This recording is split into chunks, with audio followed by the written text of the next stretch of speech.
چودھری محمد سرور نے اپنے سیاسی سفر کا آغاز برطانیہ کی لیبر پارٹی کے پلیٹ فارم سے کیا۔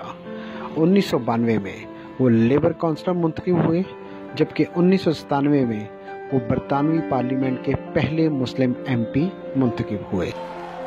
The people of Govan who put their trust in me. مسلمان ہونے کے ناطے چودھری سرور نے قرآن پاک پر حلف لیا۔ وہ قرآن پاک آج بھی برطانوی پارلیمنٹ میں محفوظ ہے۔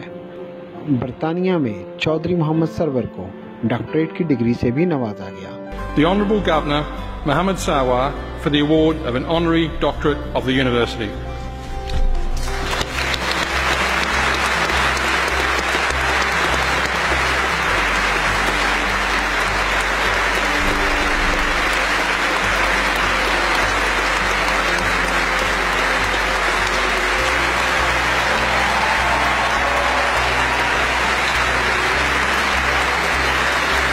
دو ہزار 13 میں چودھری محمد سرور نے پاکستانی سیاست میں قدم رکھا اور پنجاب کے گورنر کے عہدے کا حلف اٹھایا۔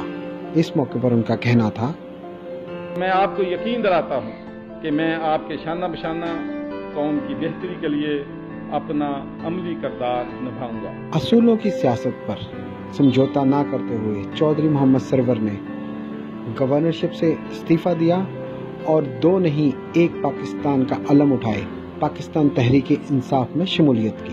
2018 میں چودھری سرور پنجاب سے پاکستان تحریک انصاف کے پہلے سینیٹر منتخب ہوئے۔ 2018 کے عام انتخابات میں پاکستان تحریک انصاف کی حکومت برسر اقتدار آئی تو وزیر اعظم پاکستان عمران خان نے چودھری محمد سرور کو پنجاب کے گورنر کے لیے نامزد کیا اور چودھری محمد سرور نے دوسری مرتبہ حلف اٹھا کر پنجاب کی تاریخ میں 2 مرتبہ گورنر بننے کا ریکارڈ قائم کیا۔ I will give faith and allegiance to Pakistan. May Allah Almighty help and guide me.